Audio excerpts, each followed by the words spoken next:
আচ্ছা শুরু করছি।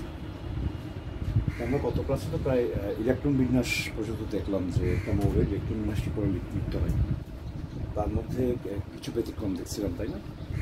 আরও একটা ব্যতিক্রম দেখানো যেতে পারে, ঠিক আছে?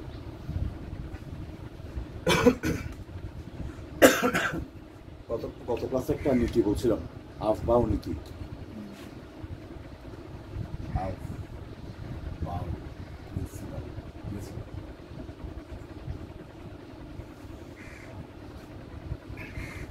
ইলেকট্রন সবসময় n+l এর মান যেখানে সবচেয়ে কম সেখানে আগে পূর্ণ হবে, তারপরে এর চেয়ে জাস্ট ইমিডিয়েট বড়টা সেটাতে পূর্ণ হবে। এটা হচ্ছে আফবাউ নীতি। এবং তার জন্য আমরা যদি সাজাই এভাবে 1s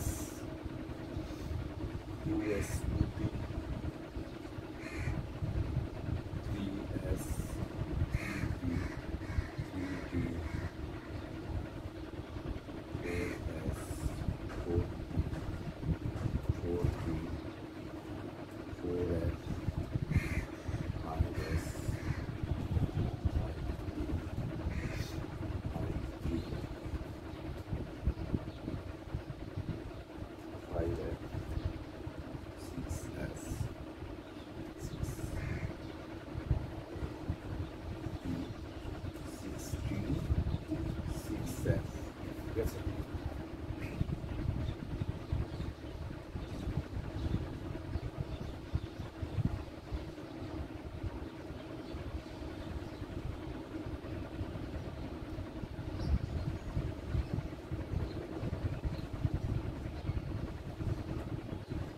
6 আচ্ছা, যখন উচ্চতর শক্তিস্তরগুলোতে, যেমন ধরো চতুর্থ শক্তিস্তর, পঞ্চম শক্তিস্তর, পঞ্চম ষষ্ঠ শক্তিস্তর, এইসব ক্ষেত্রে ধরো n মানে শক্তিস্তরের সংখ্যা, nf মানে nতম শক্তিস্তর, এটা একটা উচ্চ শক্তিস্তর, ঠিক আছে?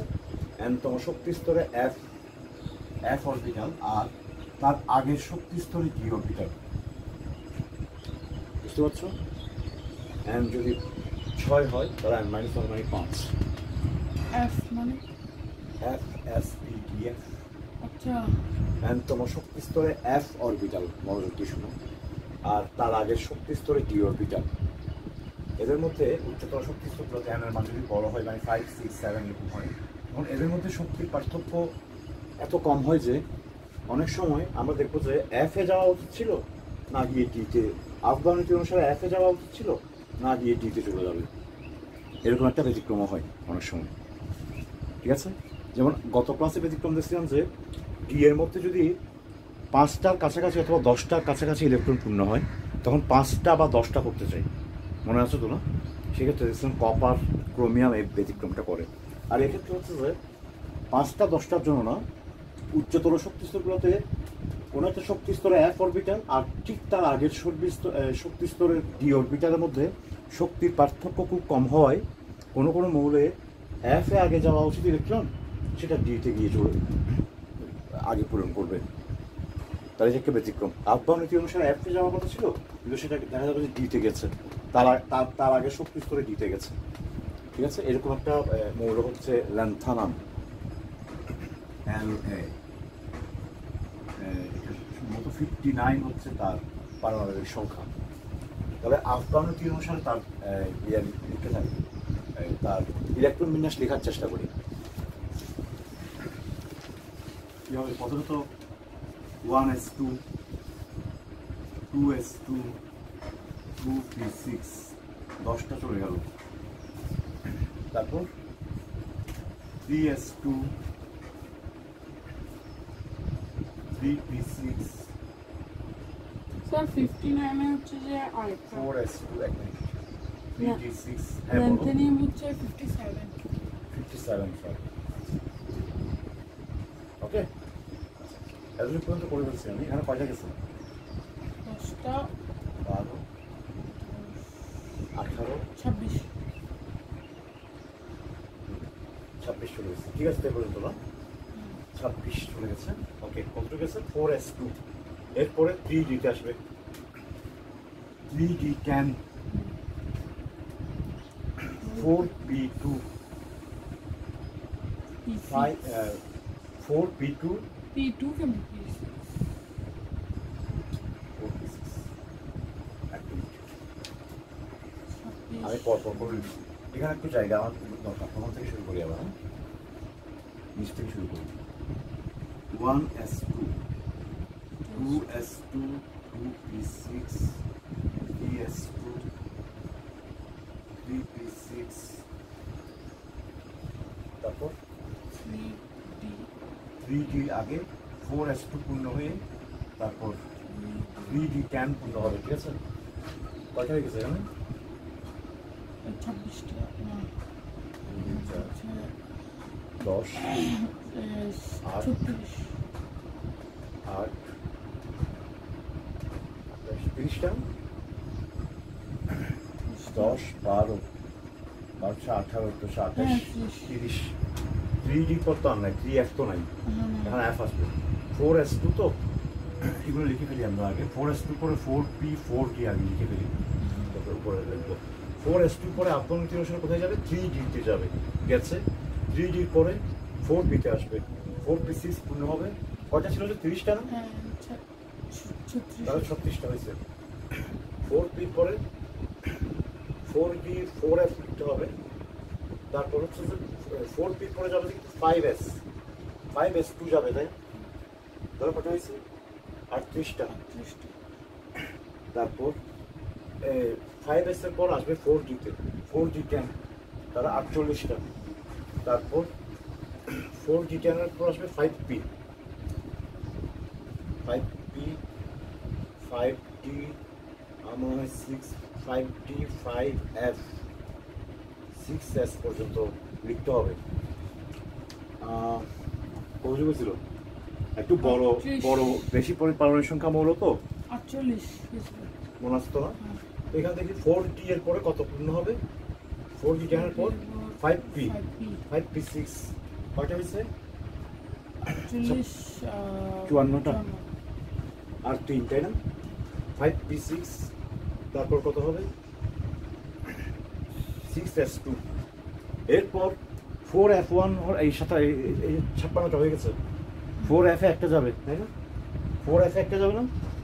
এখন এই 4f আর 5d 4f আর 5d এদের মধ্যে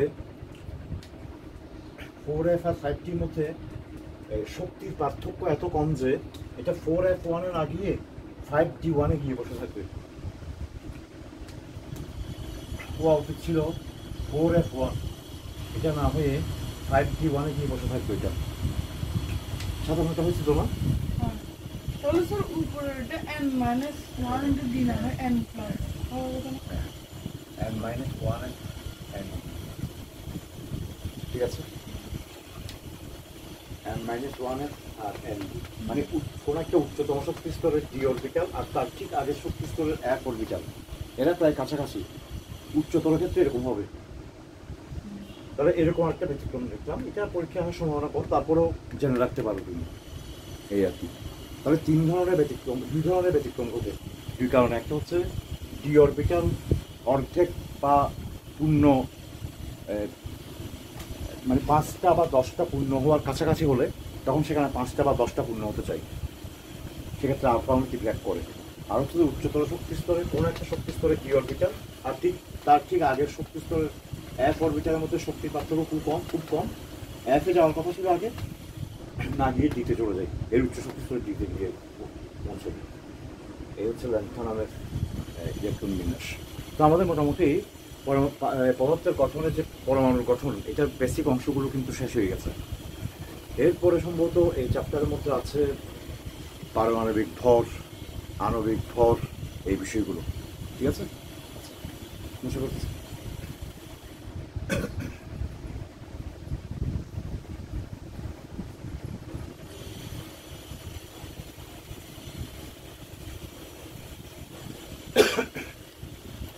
একটা পরমাণুর ভর অনেক অনেক কম, তাই না? ক্যালকুলেটার আছে, বের করো, একটু লাগতে পারে। একটা পরমাণুর ভর এত কম যে সেটা যদি কেজিতে মাপি সেটা এত কম আসবে যে সেটা লেখাই কষ্টকর হবে। ঠিক আছে, তার জন্য পরমাণুর ভরগুলো মাপার জন্য নতুন একক দেওয়া দরকার, তাই না? তো আগে করতো কি,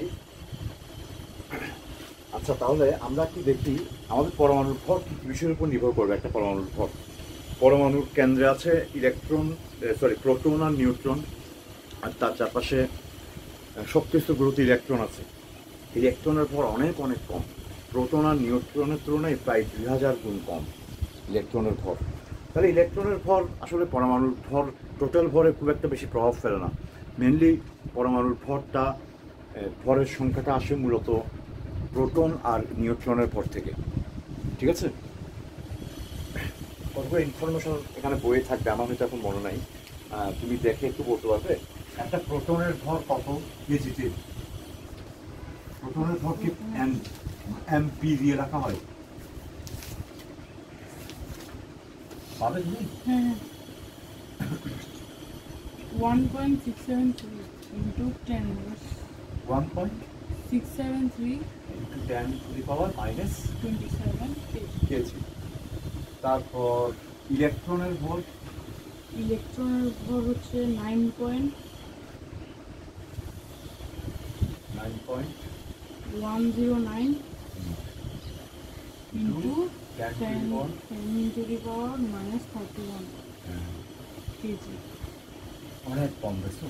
1000 গুণ কম, সরি 2000 গুণ কম, প্রায় 9 সরিষা। তারপর হচ্ছে নিউট্রন, নিউট্রন হচ্ছে 1. নিউট্রনের ভর হচ্ছে 1 প্রায় এটার কাছাকাছি, একটু বেশি, 675 67, জাস্ট একটু একটা সংখ্যা বেশি, দশমিকের পর 3 নাম্বার করে, into 10 to the power minus 27 KG. এই হচ্ছে আমাদের পরমাণু তিনটা কণার ভরগুলো। তাহলে একটা পরমাণুর ভর মূলত নির্ভর করবে প্রোটনের ভর আর নিউট্রনের ভরের যোগফল হিসেবে। ইলেকট্রনের ভর খুব একটা বেশি পরমাণুর ভরে হেরফের করবে না। ঠিক আছে, তো একটা পরমাণুর ভর বলতে মূলত নিউক্লিয়াসের ভরটাকেই বুঝবো আর কি আমরা। তাহলে একটা নিউক্লিয়াসের ভর কত হওয়া উচিত? ওখানে উপস্থিত মোট প্রোটনের ভর প্লাস মোট নিউট্রনের ভর, এটাই হওয়া উচিত একটা নিউক্লিয়াসের ভর। কিন্তু এক্সপেরিমেন্টালি যখন বিভিন্ন পরমাণুর নিউক্লিয়াসের ভর বের করা হয়েছে তখন দেখা যাচ্ছে যে ওই নিউক্লিয়াসে মোট প্রোটনের ভর আর মোট নিউট্রনের ভর যোগ করলে যা হয় তার থেকে নিউক্লিয়াসটার ভর একটু কম। তাহলে বা কিছু ভর যেন হারিয়ে গেছে। এই হারিয়ে যাওয়া ভরটাকে ভর ত্রুটি বলা হয় পরমাণুর, মাস এরর। এটা কেন হচ্ছে? আধুনিক পদার্থবিজ্ঞানে আমরা দেখবো আইনস্টাইন আমাদেরকে প্রথম দেখান যে ভর শক্তি সমতুল্য। ভর শক্তিতে রূপান্তরিত হতে পারে, কোনো বস্তুর ভর নামক যে বৈশিষ্ট্য সেটা শক্তিতে রূপান্তরিত হতে পারে। ঠিক আছে, একটা বস্তুর ভর যদি এম হয় তো আইনস্টাইনের এই বিখ্যাত সমীকরণ বলছে যে এই ভরটা যদি সম্পূর্ণ শক্তিতে রূপান্তরিত হয় তাহলে মোট রূপান্তরিত শক্তির পরিমাণ ই হবে mc²। এম হচ্ছে বস্তুটার ভর, যেটা যেটা নাই হয়ে গিয়ে শক্তি হয়ে গেছে, আর সি হচ্ছে আলোর দ্রুতি, আলোর শূন্য মাধ্যমে আলোর বেগ বা দ্রুতি। আলোর দ্রুতি কত জানো শূন্য মাধ্যমে? সি হচ্ছে শূন্য মাধ্যমে আলোর দ্রুতি।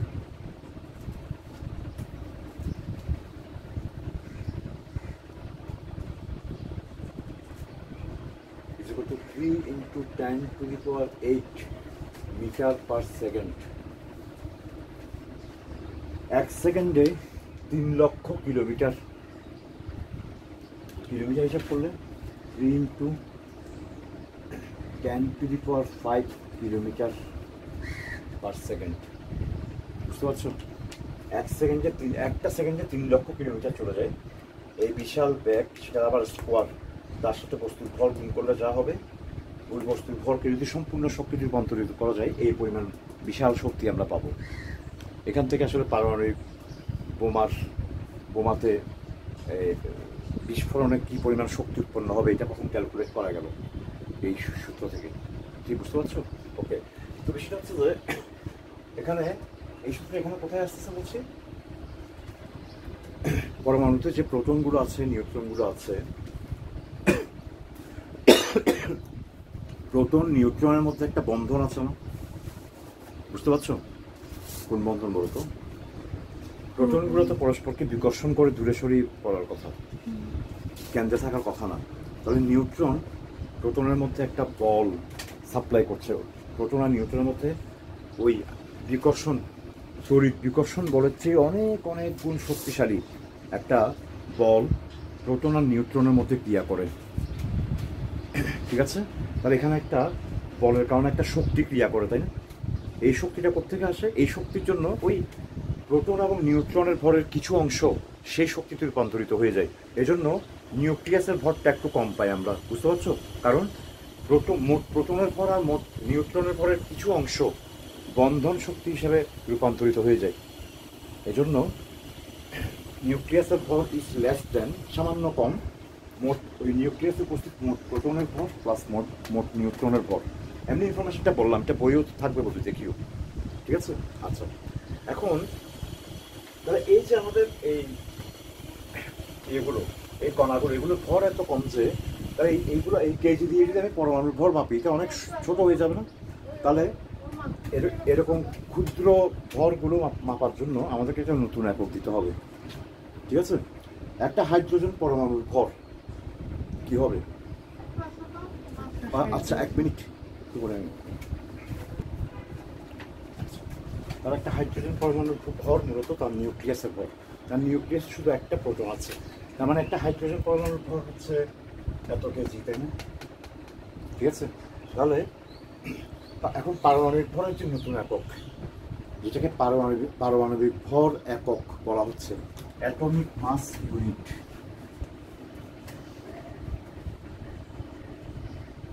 পারমাণবিক ভর একক,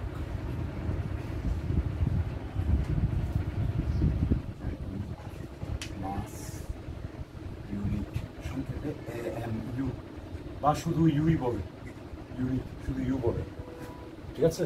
তাহলে একটা সময়, তাহলে পারমাণবিক ভর বিষয়টা কি? পারমাণবিক ভর এককটা কিরকম? আগে পুরাতন এককটা এরকম ছিল যে একটা হাইড্রোজেন পরমাণুর ভরের, এটা আর কি প্রোটনের ভর, একটা হাইড্রোজেন পরমাণুর ভরের তুলনায় অন্য কোনো মৌলের পরমাণু যত গুণ বেশি, ঠিক আছে? ওই অর্থাৎ কোনো একটা মৌলের পারমাণবিক ভর ছিল, ভর একক ছিল, ওই মৌলের একটা পরমাণুর ভর ডিভাইডেড বাই হাইড্রোজেন পরমাণুর একটা পরমাণুর ভর, এত মিউ বাই ইউ বলতো, কি বুঝতে পারছো? তাহলে এটা কি করে বের করে, তাহলে কোনো একটা স্যার এক্সাম্পল, হ্যাঁ এটা তো পরে চেঞ্জ করা হবে, কাজে এটা এক্সাম্পল না দিয়ে নতুনটা এক্সাম্পল দিব। আচ্ছা, পুরোনোটা যদি বলি, যেমন ধরো তাহলে হাইড্রোজেন পরমাণুর ভর হচ্ছে 1 মিউ বা 1 ইউ, এটা বুঝছো তো? একটা হাইড্রোজেন পরমাণুর তুলনায় একটা হাইড্রোজেন পরমাণু কত গুণ? 1 গুণ। তাহলে হাইড্রোজেন পরমাণুর ভর নতুন একক একটা সুন্দর সংখ্যা হয়ে গেল 1 ইউ, যদি এটাও চেঞ্জ হয়ে যাবে পরে। তাহলে একটা অক্সিজেন পরমাণুর ভর দেখি আমরা, তার নিউক্লিয়াসের ভর দেখলেই হচ্ছে।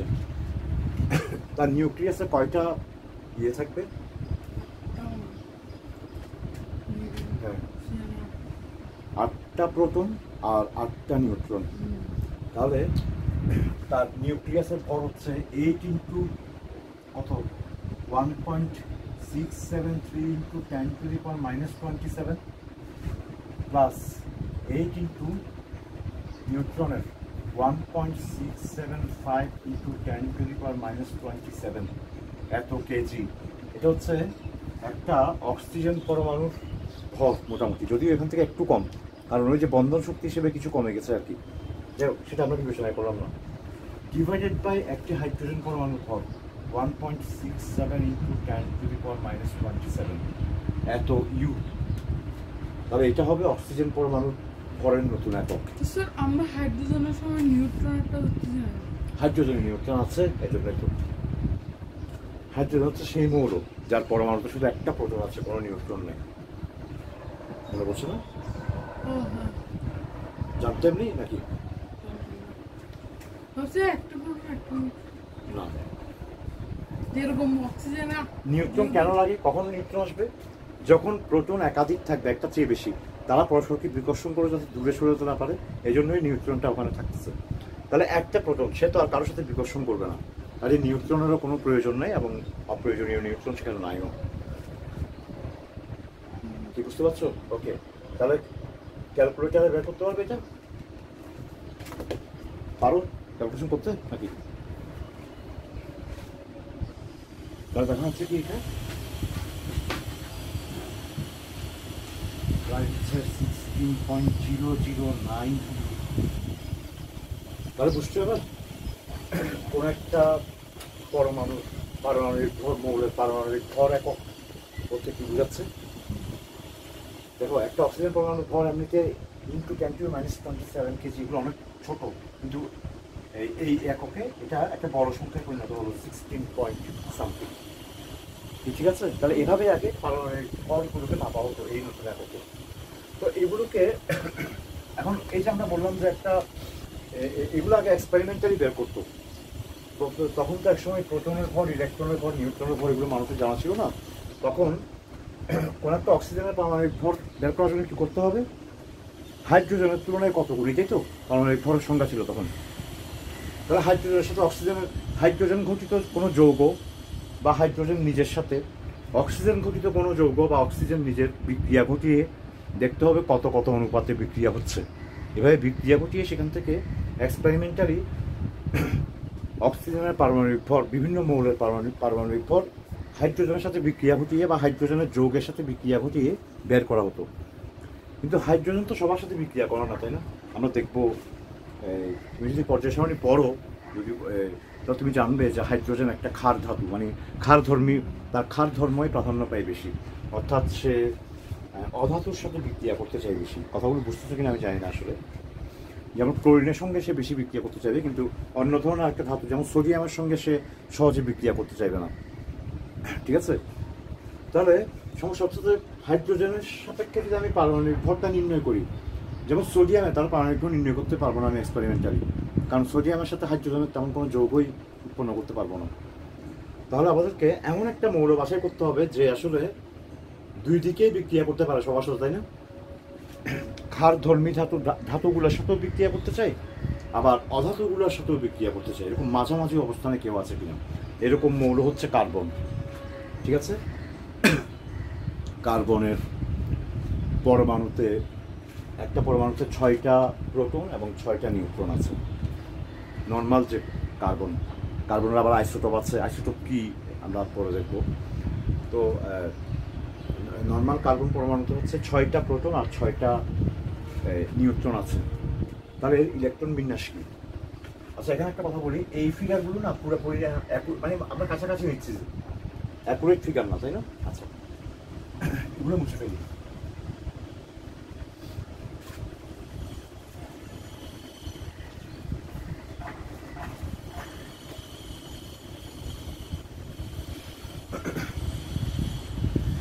ক্লিয়ার করতেছি জানি কার্বন আর কার্বন 6, পারমাণবিক সংখ্যা 6। কি হবে বলো একটু সোজা? 1s2, 2s2, 2p2। তাহলে দ্বিতীয় শক্তি স্তরে 4টা ইলেকট্রন আছে। তাহলে দ্বিতীয় শক্তি স্তরে সে কয়টা ইলেকট্রন রাখলে সে স্থায়িত্ব অর্জন করতে পারে? যে 8টা। তো আছে 4টা। তাহলে বাকি 4টা যদি সে নিতে পারে আর কারো থেকে, তাহলে সে স্থায়িত্ব অর্জন করবে। অথবা এই 4টাই যদি দিয়ে ফেলতে পারে, তাহলে সে প্রথম শক্তি স্তর S2 স্থায়িত্ব অর্জন করবে। প্রথম শক্তি স্তর তো S2 দুইটা চেয়ে বেশি থাকতে পারে না। তো এই জন্য কার্বনের স্থায়িত্ব অর্জন করার জন্য তার 4টা ইলেকট্রন নিলেও হয়, 4টা ইলেকট্রন দিলেও হয়, একই পরিমাণ শক্তি খরচ হবে তার। কাজে সে দুই ধরনের ধর্মই প্রদর্শন করে। ইলেকট্রন নিতেও পারে, নিয়েও যৌগ গঠন করতে পারে, বা দিয়েও যৌগ গঠন করতে পারে। দেখো, বুঝতে পারছো? ইলেকট্রন দিয়ে যখন সে যৌগ গঠন করে তখন সে অধাতুর সাথে বিক্রিয়া করে। ঠিক আছে? ক্লোরিন, অক্সিজেন এগুলোর সঙ্গে বিক্রিয়া করে। আবার যখন সে ইলেকট্রন নিয়ে যৌগ গঠন করতে চায় তখন সে ধাতুর সাথে বিক্রিয়া করে। ঠিক আছে?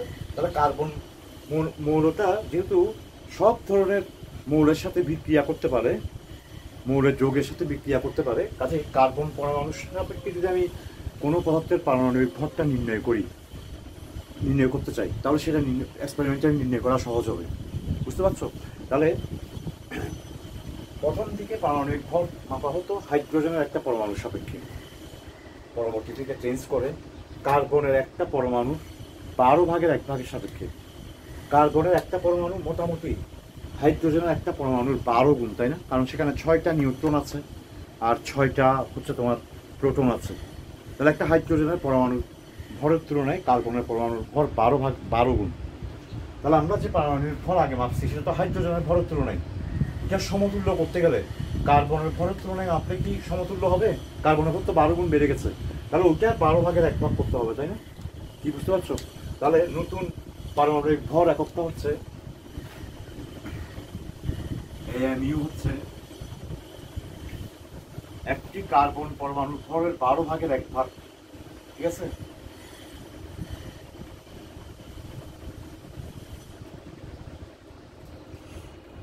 নিচে হচ্ছে একটি কার্বন পরমাণুর ভর ইন্টু 1/12, উপরে হচ্ছে মৌলের একটি পরমাণুর ভর।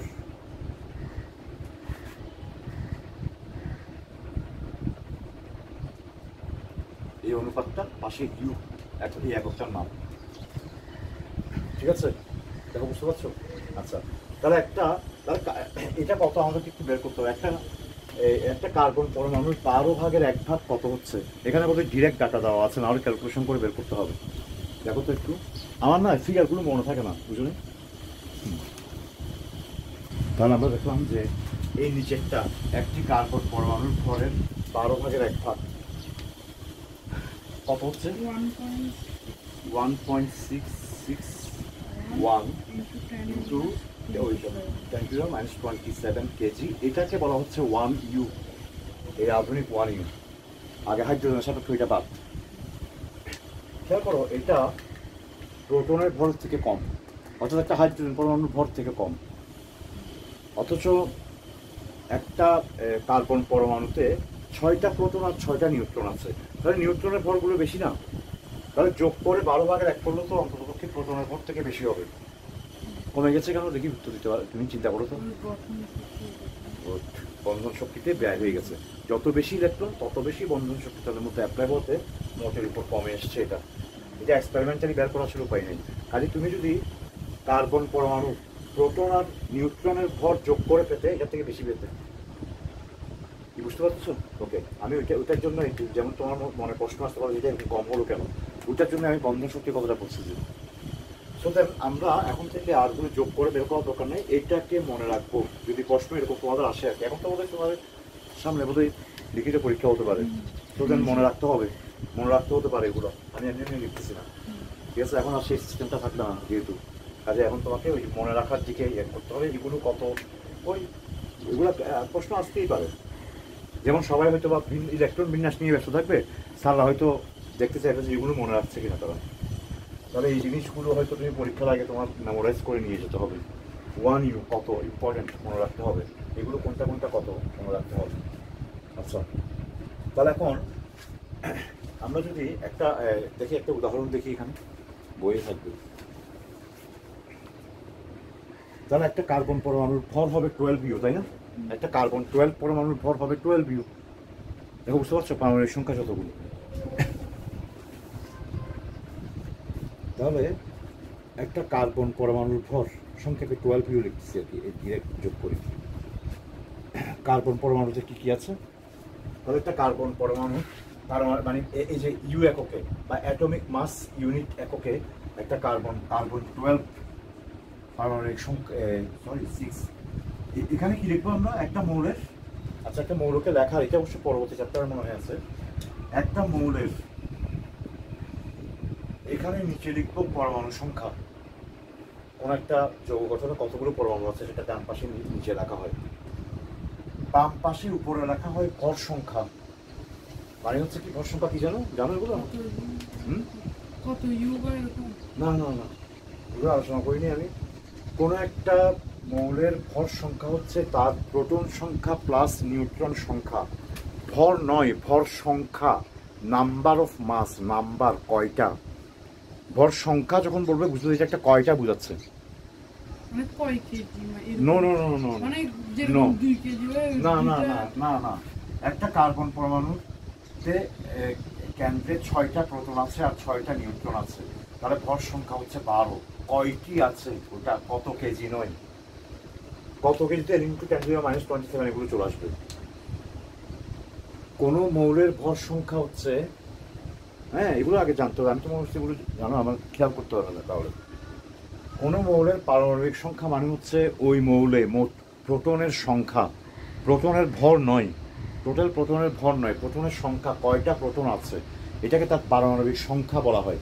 পারমাণবিক সংখ্যা ভর মানে যেরকম 1 কেজি পেয়ারার মধ্যে কয়টা পেয়ারা আছে। হ্যাঁ এক্স্যাক্টলি সেরকম, ঠিক আছে। তাহলে কোনো মৌলের পারমাণবিক সংখ্যা মানে ওই মৌলের প্রোটন সংখ্যা। ইলেকট্রন সংখ্যা হতে পারে নাকি, যতগুলো প্রোটন থাকে বাইরে ঠিক ততগুলো ইলেকট্রন থাকে সবসময়। যদি একটা ইলেকট্রন বেরিয়ে যায় আয়নে পরিণত হয়। আমরা দেখবো আয়ন, আয়ন বিষয়টা কি জানো? হ্যাঁ আয়নীকরণ শক্তি করছে। আয়নীকরণ শক্তি তো আমরা পরে দেখবো। এমনি আয়ন কি, এই যে আয়ন করতে একটা পরমাণুকে আয়নে পরিণত করতে যে পরিমাণ শক্তি লাগে, একটা ইলেকট্রন বের করতে যে পরিমাণ শক্তি লাগে, সেটাকে বলা হয় আয়নীকরণ বিভব শক্তি।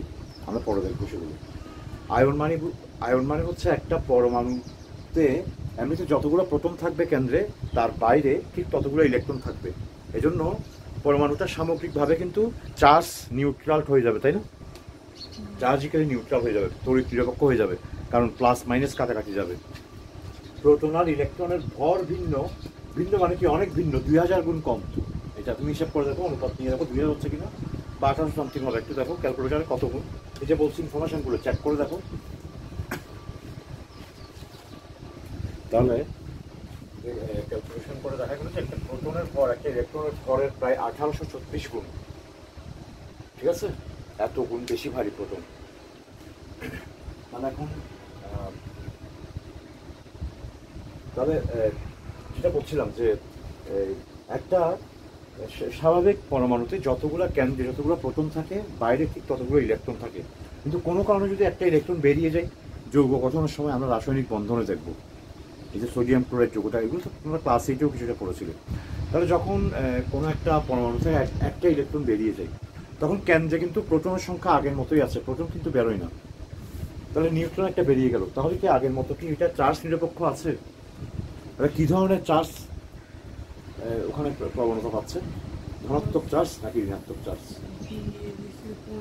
Positive charge. তাহলে এরকম চার্জযুক্ত মানে যেখানে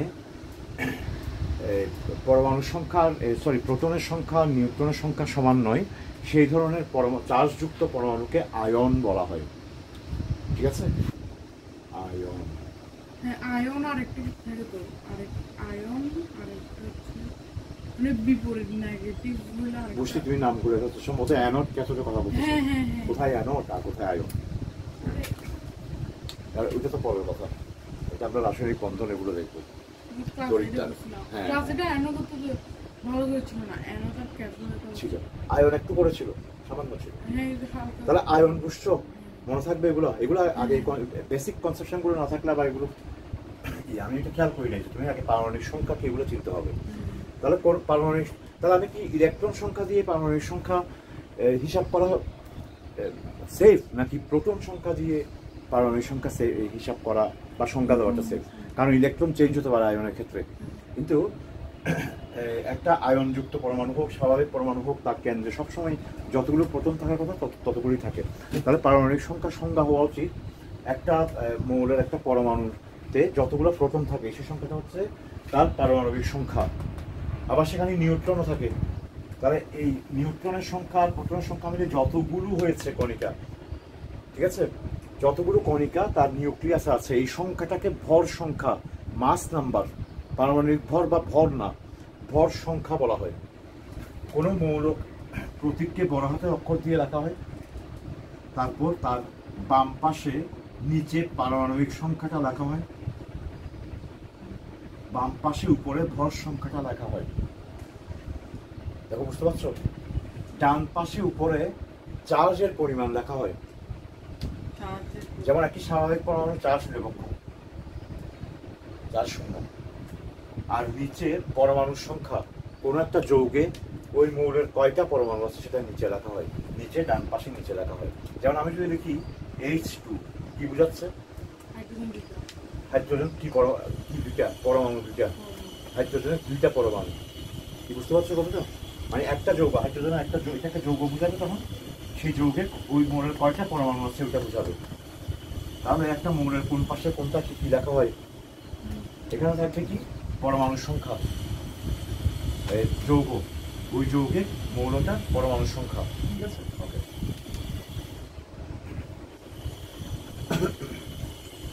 যৌগ বা মৌলও হতে পারে, যেমন হাইড্রোজেন তো আর যৌগ না, হাইড্রোজেন হচ্ছে একটা মৌলিক পদার্থ। তার অণুতে মানে অণুতে, সরি যৌগ কথাটা ভুল হচ্ছে, অণুতে পরমাণুর সংখ্যা এখানে যে সংখ্যাটা থাকবে। ঠিক আছে, ওকে। আর এখন এখন আমরা দেখি একটা কার্বন 12, মানে যার ভর সংখ্যা হচ্ছে 12, সেটার অ্যাটমিক মাস ইউনিট কত হিসাব করি। কি বললাম, আমাকে বের করতে হবে তার পরমাণুতে কয়টা মোট প্রোটন আর মোট নিউট্রনের মোট ভর ডিভাইডেড বাই এটা, তাই না? ওই মোট ভরটাকে এটা দিয়ে ভাগ করলে আমরা কার্বন 12 পরমাণু, কার্বন 12 পরমাণু বলতে কার্বনের যে কার্বনটা ভর সংখ্যা 12, কার্বনের আবার অন্যরকম ভর, আবার অন্যরকম কার্বনও থাকবে যেগুলোকে কার্বনের আইসোটোপ বলা হবে। ঠিক আছে, পরে আসবো আর কি কথা বলাতে। আচ্ছা, হিসাব করতে হবে এটা, বুঝো নাই তাহলে? কার্বনের এমনিতে কোনো একটা মৌলের ইউটা কি, ওই মৌলের একটি পরমাণুর ভর ডিভাইডেড বাই এটা আর কি, এই যে এটা। তাহলে ওই মৌলটা, এই কার্বন 12 পরমাণুর একটা নিউক্লিয়াসের ভরটাই তার পরমাণুর ভর বোঝাচ্ছে আর কি কেজিতে। সেটা হিসাব করতে পারবে না? তাহলে এটা কি 6 ইন্টু 6 ইন্টু প্রোটন সংখ্যা 1.673 into 10 to the power -12 plus 6, তাহলে 6 কমন নিয়ে ফেলি। বুঝতে পারছো? -12 না -27। ঠিক আছে, প্লাস হচ্ছে 1.675 into 10 to the power -27 KG. এটা হচ্ছে একটা কার্বন 12 পরমাণুর ভর ডিভাইডেড বাই এটা, তাই না? 1.661 ইন্টু, এগুলো গাণিতিক ফর্মুলা দিলে পারবে কিনা দেখো, আমি তো কীভাবে করতে হয় দেখা দিচ্ছি তোমাকে। এটা হচ্ছে কার্বন 12 পরমাণুর অ্যাটমিক মাস ইউনিট। দেখো কত হয়, আস্তে আস্তে করতে করতে শিখো, তুমি যত করবে তত মনে থাকবে। তাহলে আমরা দেখলাম কত, একটা কার্বন 12 পরমাণু ইউ একক হয়ে গেল কত, 12.09। তাহলে তোমাকে যদি একটা মৌল দেই, ওর পারমাণবিক সংখ্যা তোমার জানতে হবে, ওরকম মৌল দিবে তোমাকে। অন্তত পরবর্তী চ্যাপ্টারে দেখবো যে পর্যায় সারণীর 1 থেকে অন্তত পক্ষে 30টা বা 40টা প্রথম মৌল তোমার মনে রাখতে হবে। মৌলগুলোর নাম, প্রতীক, পারমাণবিক সংখ্যা 30টা মনে আছে, তাহলে চলবে আশা করি। ঠিক আছে, ওখানের মধ্যে একটা তোমাকে মৌল দিল, ওই মৌলটার অ্যাটমিক মাস ইউনিট বের করতে পারবে। প্রোটনের সংখ্যা কয়টা আছে জানতে হবে, ওখানে নিউট্রন কয়টা আছে, ওগুলা ভরগুলা দিয়ে এগুলো হয়তো তোমার মনে রাখতে হবে যদি বের করতে বলে।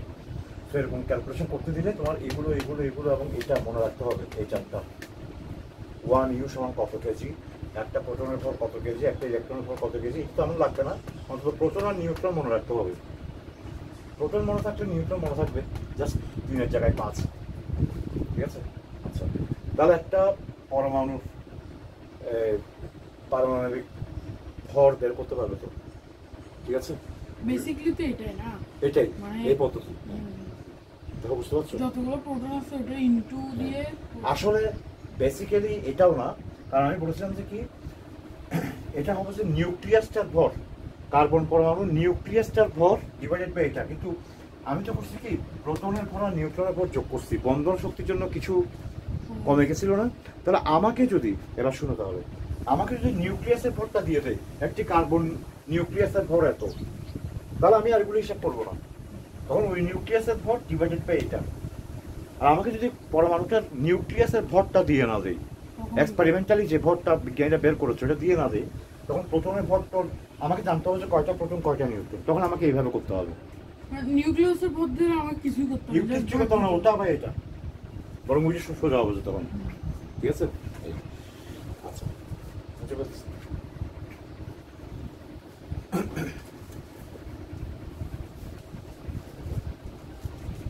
তাহলে এগুলো মাস অ্যাটমিক মাস ইউনিট বের করতে পারবে, এই অংশটা গেছে। আচ্ছা এবার ওই এটাকে বলে পারমাণবিক ভর একক। আপেক্ষিক পারমাণবিক ভর কোনটা?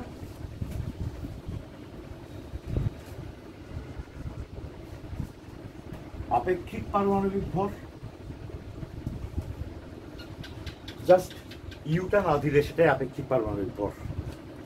ওই যে কার্বন পরমাণু আমরা দেখলাম যে অ্যাটমিক মাস ইউনিট হলো 12.09 ইউ, তাহলে তার আপেক্ষিক পারমাণবিক ভর হচ্ছে 12.09। অর্থাৎ আপেক্ষিক মানে হচ্ছে যে কোন একটা পরমাণুর তুলনায় কত গুণ